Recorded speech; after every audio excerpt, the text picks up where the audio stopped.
Hello दोस्तों, railway की पाठशाला में आपका स्वागत है। और गाइस, ये हमारी प्रीवियस ईयर साइंस हम कर रहे हैं 2018 का, उसका पार्ट नंबर 57 वीडियो है। आपसे पहले 56 वीडियो हमने बना दिए हैं और ये 15/10/2018 का थर्ड शिफ्ट का वीडियो है। इससे पहले जो भी शिफ्ट हुई थी उनको हमने प्लेलिस्ट बना दी है। प्लेलिस्ट में जाकर उन सब वीडियो को देख सकते हैं और आप हमें इंस्टाग्राम पे फॉलो कर सकते हैं। हमारी इंस्टाग्राम आईडी है, कोई भी डाउट है वहाँ पर आप पूछ सकते हैं।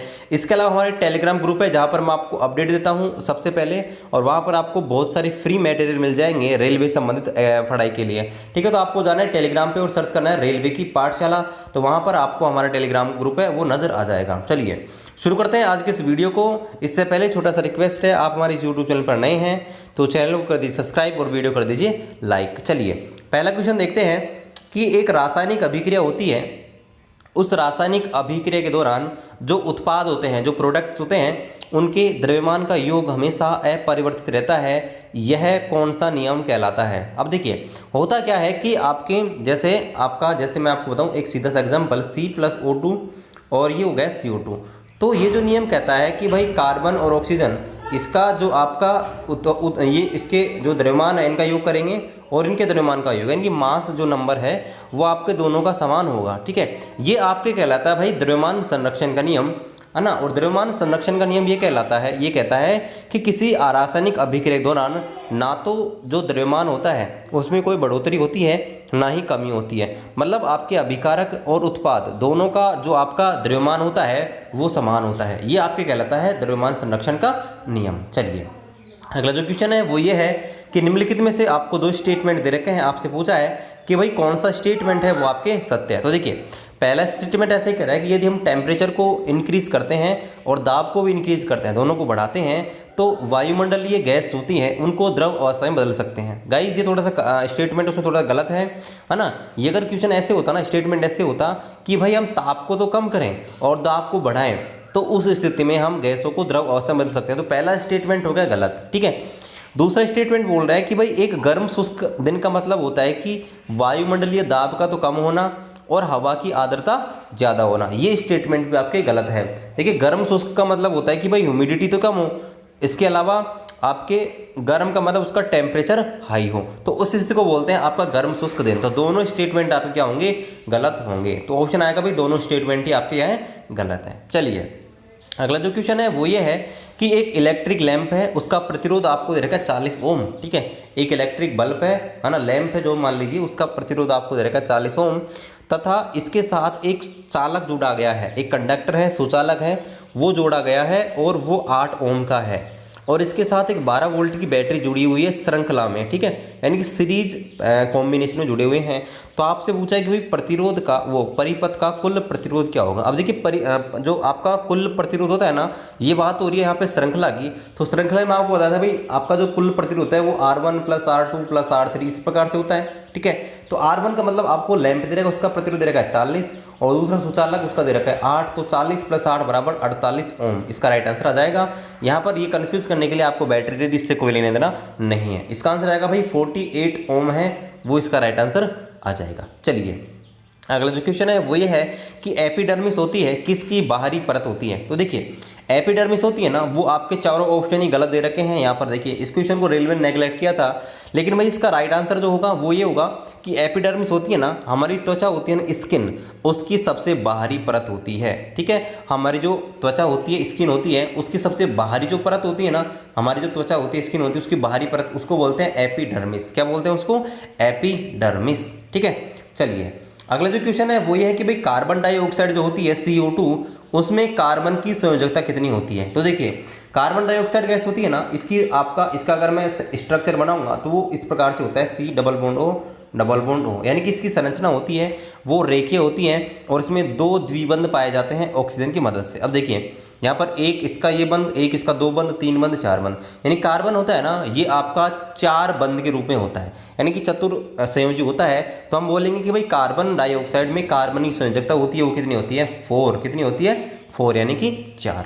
चलिए अगला जो क्वेश्चन है वो ये है कि मीटर प्रति सेकंड स्क्वायर जो होता है, ठीक है, मीटर प्रति सेकंड स्क्वायर, ये किसकी अंतर्राष्ट्रीय इकाई होती है? ठीक है, किसकी यूनिट होती है? देखिए आपका वेग होता है ना, मैं आपको सारी की सारी उनके बारे में बताता हूँ। देखो जो वेग होता है उसकी होते हैं मीटर प्रति सेकंड, जो आपका वेग होता है ना उसकी मीटर प्रति सेकंड होती है, जो आपकी स्पीड होती है इसकी भी आपकी मीटर प्रति सेकंड होती है, जो बल होता है उसकी होती है न्यूटन, और त्वरण होती है उसकी होती है मीटर प्रति सेकंड स्क्वायर। तो ऑप्शन नंबर 4 है वो इसका राइट आंसर आ जाएगा। चलिए अगला क्वेश्चन है उसको देखते हैं कि यदि एक m द्रव्यमान की वस्तु को जमीन से h ऊंचाई पर उठाया गया है तो इस क्रिया के लिए एक बल की आवश्यकता होती है। ठीक है, तो वस्तु को उठाने के लिए आवश्यक न्यूनतम बल किसके समान होगा। अब देखिए भाई प्रश्न ऐसे बोल रहा है कि कोई वस्तु है और उसका द्रव्यमान है m, है ना, और इसको हम h ऊंचाई पर उठाते हैं, h ऊंचाई पर उठाते हैं तो एक बल कार्य करता है इसके ऊपर। तो आइए ध्यान रखना, जब किसी वस्तु को h ऊंचाई पर उठाते हैं ना तो उस पर ग्रेविटी लगती है, और ग्रेविटी के कारण उसको उठाने के लिए हमें क्या करना पड़ेगा, एक बल लगाना पड़ेगा, है ना, जो कि उसके भार के बराबर होता है। ठीक है, भार के बराबर होता है W बराबर mg के। ठीक है, ये वेट होता है W बराबर mg, यानी कि जब हम किसी वस्तु को उठाते हैं ना उसका m तो लगता ही लगता है, उसका मास तो लगता ही लगता है, उसको तो उठाना ही है, साथ में ग्रेविटी भी लगती है। तो हमें उस वस्तु को उठाने के लिए W बराबर mg, ठीक है, यानी कि इतना का हमको बल लगाना पड़ेगा, W बराबर mg, यानी कि ऑप्शन नंबर आपका सेकंड है वो इसका राइट आंसर आ जाएगा कि जमीन जो आपके वस्तु के वजन के बराबर। ठीक है, चलिए अगला जो क्वेश्चन है वो ये है कि भाई किसके द्वारा किए गए तत्वों के वर्गीकरण के अनुसार मूल तत्वों को उनकी परमाणु भार के बढ़ते क्रम में लिखा गया है। यानी क्वेश्चन ये कह रहा है कि भाई कौन सा वैज्ञानिक था जिसने आपके जो तत्व थे जब उनका वर्गीकरण किया था तो उन्होंने उनको परमाणु संख्या के बढ़ते क्रम में लिखा था। तो ये था आपका मोज़ले, हेनरी मोज़ले, जिन्होंने 1913 में आधुनिक आवर्त सारणी दी थी। इसके अलावा डोबेराइनर, मेंडलीफ और न्यूलैंड तीनों ने परमाणु भार के आधार पर अपने अपने नियम दिए थे। ठीक है, तत्वों को वर्गीकरण के, लेकिन आपका हेनरी मोज़ले पहला आदमी था जिसने परमाणु संख्या के आधार पर आपके तत्वों को वर्गीकृत किया था। चलिए अगला जो क्वेश्चन है वो ये है कि रॉकेट का लॉन्च होता है, रॉकेट जो लॉन्च होता है ना, रॉकेट का लॉन्च होना वो किस नियम पर आधारित होता है।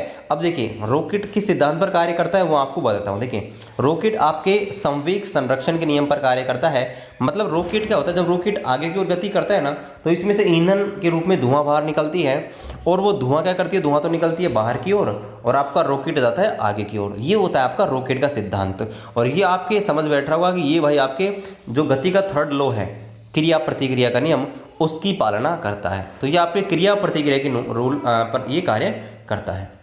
चलिए अगला जो क्वेश्चन है वो ये है कि निम्नलिखित में से कौन सी धातु होती है 4 घटकों से मिलकर बनी रहती है, यानी कि 4 अलग अलग तत्व होते हैं उनसे मिलकर बनी होती है। तो देखिए आप ऑप्शन देखिए, पीतल होता है वो तांबा और जिंक से मिलकर बनती है, आशा सोल्डर होती है वो Pb और Sn से मिलकर बनी रहती है। ठीक है, लेकिन आपके नाइक्रोम जो होती है, ठीक है, नाइक्रोम,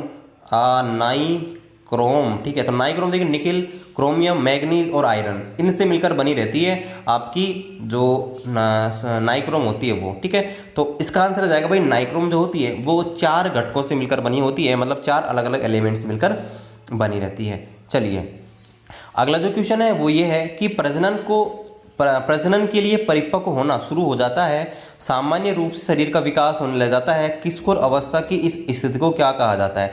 यानी कि क्वेश्चन ये कहना चाहता है कि भाई हम जब हमारा शरीर डेवलप होता है ना तो हमारे शरीर में एक स्थिति ऐसी आती है जब हमारा शरीर परिपक्व होता है प्रजनन के लिए। ठीक है, यानी कि हम मैच्योर हो जाते हैं, एक तरह से तैयार हो जाते हैं प्रजनन के लिए। हाँ भाई, अगर अब हम इसके बाद में क्रॉस करते हैं तो हमारे मतलब उसके बाद में हमारे नई संतति पैदा होने के चांसेस रहते हैं। तो वो एक एज होती है, उसके बाद अगर किसी की शादी कर दी जाती है तो उसके बच्चे होने के चांसेस होते हैं। तो उस टाइम पीरियड को क्या कहते हैं, है ना, जिस टाइम पे हम मैच्योर हो जाते हैं, ये सब चीज़ों के लिए रेडी हो जाता है हमारा शरीर, इन सब चीज़ों के लिए रेडी हो जाता है, उस स्थिति को क्या बोला जाता है गाइस, तो उस स्थिति को बोला जाता है आपके यौवन आरंभ। ठीक है, पोबुलरिटी बोलते हैं इसको, पोबुलरिटी।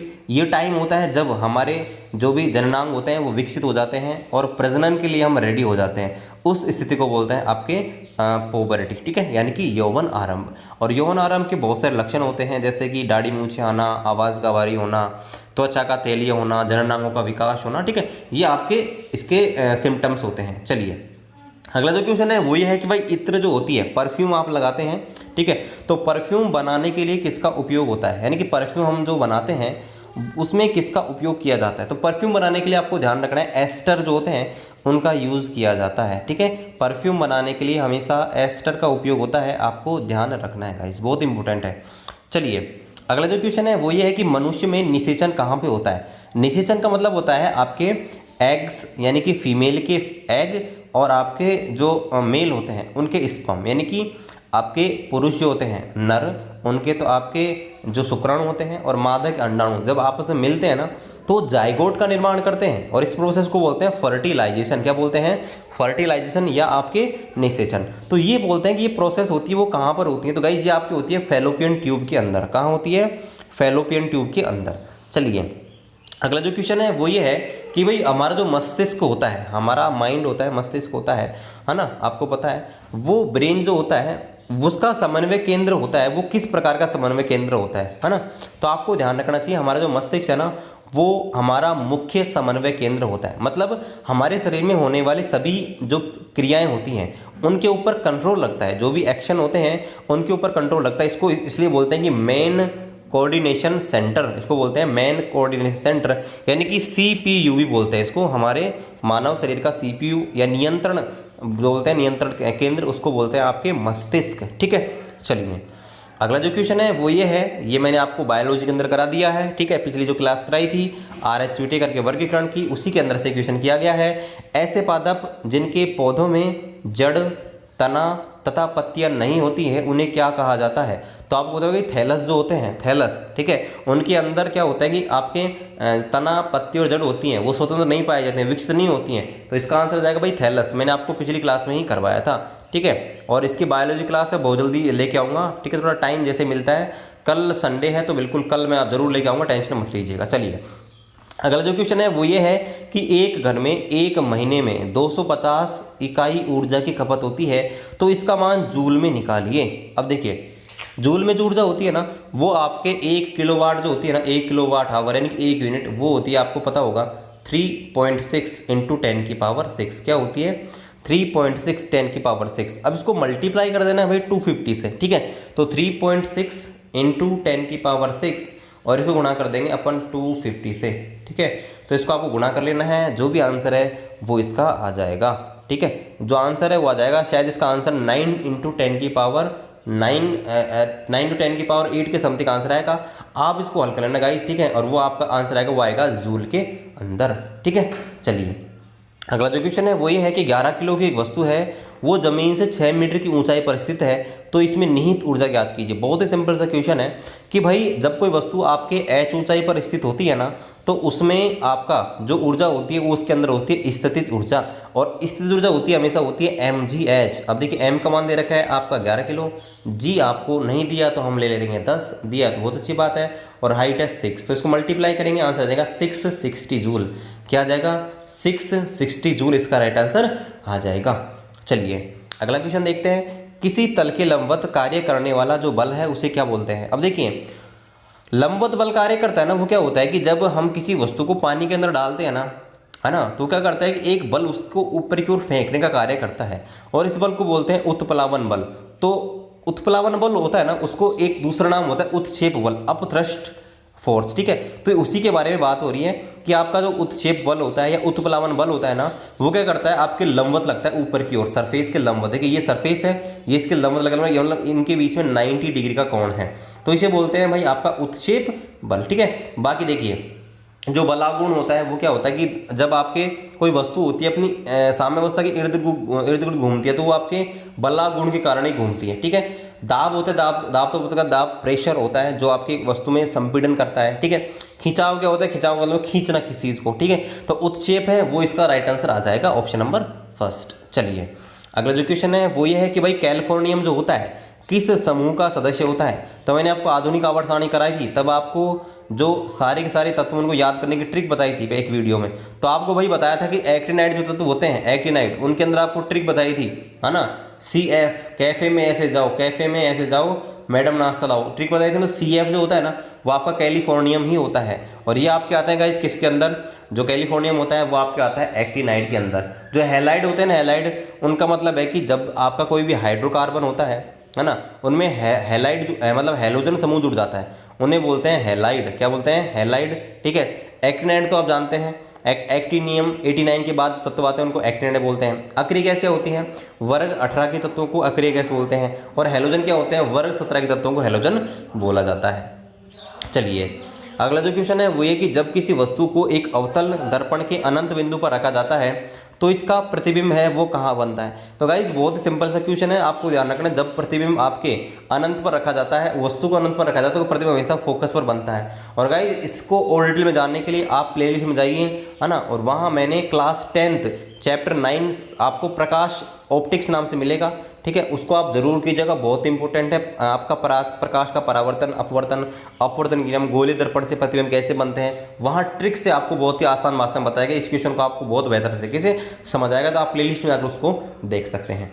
चलिए भाई, अगला जो क्वेश्चन है वो है कि वनस्पति पदार्थ होते हैं जब वो खाद में अपघटित हो जाते हैं। आपको पता है कि हमारे घरों में बहुत सारे कचरा पाया जाता है, या बहुत सारी हम मान लीजिए सब्जी के, हमने सब्जी बनाई तो उसमें जो भी बच गया अवशेष, उसको हम क्या पटक देते हैं, क्या जगह एक जगह पटक देते हैं। विशेष रूप से गाँव जो होते हैं ना, गाँव में वो जैसे कोई भी आपके अपशिष्ट पदार्थ होते हैं, है ना, वनस्पति पदार्थ होते हैं पेड़ पौधों से बचे हुए, उनको एक जगह रख देते हैं तो वो खाद में कन्वर्ट हो जाता है, जैविक खाद में। तो आपको ये पूछा गया है कि भाई ये किस प्रकार की अभिक्रिया का उदाहरण है। तो आपको ध्यान रखना होगा कि जब जैसे कि आप खाद उसके अंदर रखते हैं ना, तो वो क्या करता है कि वो सड़ने लग जाता है, और आप देखेंगे उसका टेम्परेचर होता है ना, वो बहुत ही ज़्यादा बढ़ जाता है, ठीक है। तो इसका आंसर क्या हो जाएगा भाई, ऊष्मा छेपी अभिक्रिया कैसी होती हैं, ऐसी अभिक्रियाएं जिनके संपन्न होने पर ऊष्मा बढ़ती है।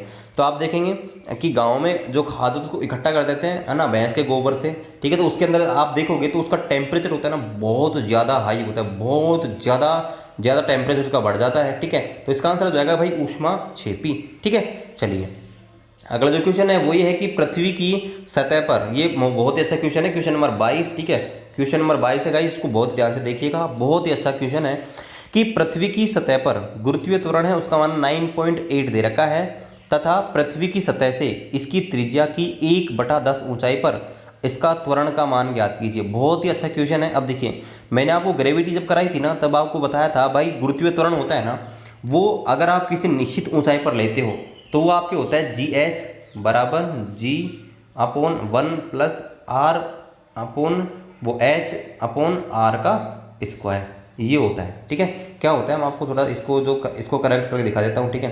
तो यानी कि GH यानी कि किसी हाइट पर, यानी कि H हाइट पर, H ऊंचाई पर जो होता है वो होता है G/1 plus H upon R, ठीक है, ये इसका सूत्र होता है, ठीक है गाइज, ये इसका सूत्र होता है। अब आपको प्रश्न में दिया है कि भाई जी का मान है वो तो है 9.8 रख दिया, 9.8, ठीक है, 1 का मान 1 ही है, H का मान आपको दे रखा है कि भाई 1/10 ऊंचाई, इसकी त्रिज्या है ना उसका 1/10, यानी कि त्रिज्या है R, तो R का 1/10 मतलब R/10, और R नीचे पहले ही है, ठीक है, तो R से R कट गया, ठीक है, तो क्या बच गया 1/10।